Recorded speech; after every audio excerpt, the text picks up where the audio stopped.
bút tỏ lúc chế tao nụ hạt lớn có chụp bay à có bút tỏ bây giờ nè chơi tao nè mà nè tay là lúc chế nữa bên dạy được bé là họ Chelsea, anh có họ Chelsea. bé bờ rong xe. Vậy nhưng mà cho nó tỏ cho này.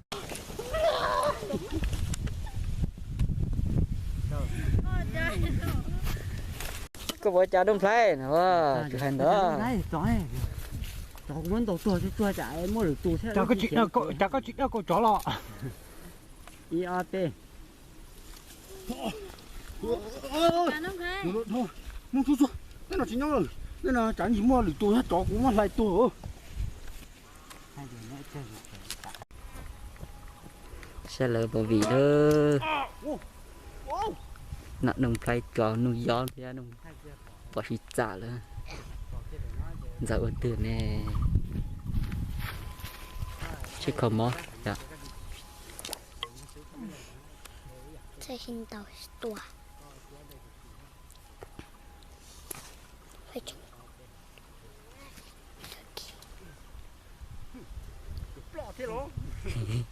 lôi sẽ lót rồi nha xin xe lỡ mọi vị xin đầu trôn trả nơ nông play thia tròn cơ xe loại dùm bộ lịch trả nữa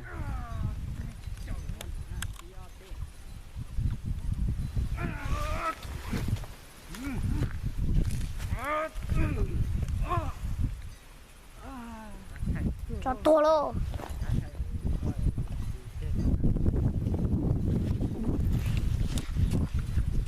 luôn luôn à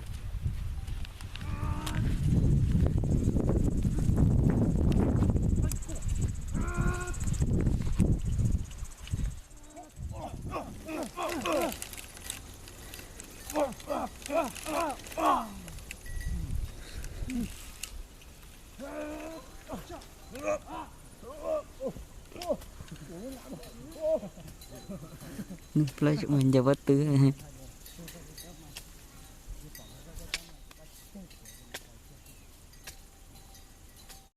tìm đang chơi trong đây bỏ thép bỏ ra cái tay vùng.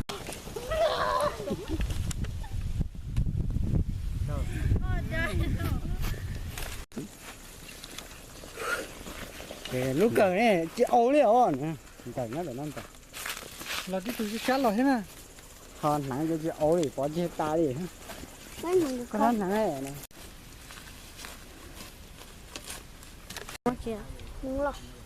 Lộ. không chi quá à.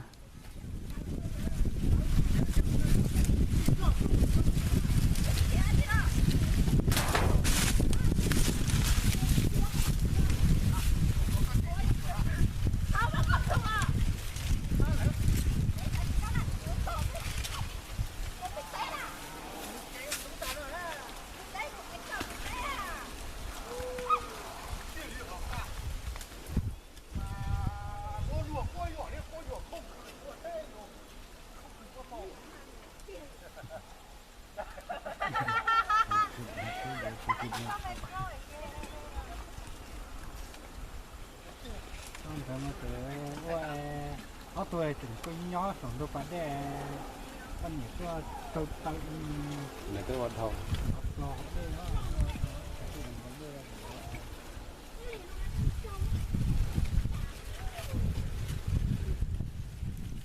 lấy nhà tôi tiền làm đi quá ô là đây trả chúng ta thế là ô thì muốn nhà phải vô giá tủ trò treo cả gì là bị để tiền thì mà trò để treo cho trả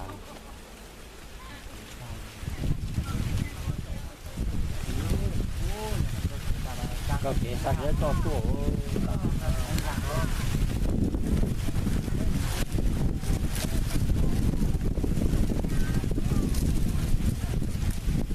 còn rồi cho ta Nó còn đi ra đây. Nó tận nó. Nó nhắc bút tía. Nó tận nó. Nó nhắc bút tía. phải gọi thôi chế đấy được chế đấy chế đấy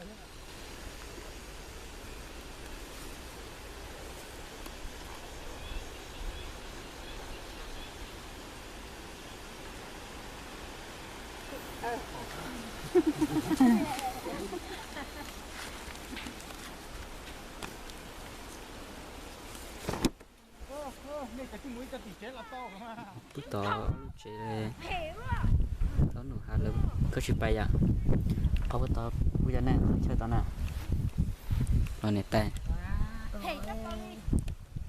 rồi lúc chế nữa tên dạy được về là họ Chelsea thằng của họ Chelsea về bờ rong xe vậy nhưng mà cho nó tỏ